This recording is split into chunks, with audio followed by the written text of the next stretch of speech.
how to use YouTube live streaming step by step. So let's get straight into the video, shall we?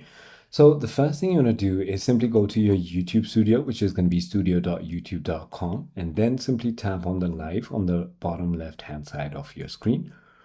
Keep in mind there are a couple of requirements before you go live. You need to have 50 subscribers and account verified with phone number. You'll also need a stable internet connection, good lighting and clear audio, engage with your audience, and follow YouTube community guidelines. Now, once you tap on live, you can simply tap on create stream. You can add a title you want, and then you can put visibility.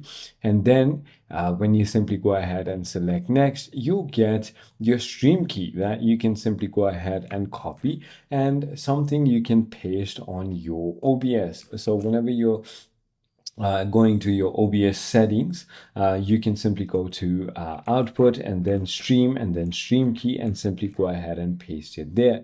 Now you can simply go ahead and go live from your OBS by tapping on start streaming directly to your YouTube, or if you just want to go from your phone, you can just go to go live now, and then that is about it.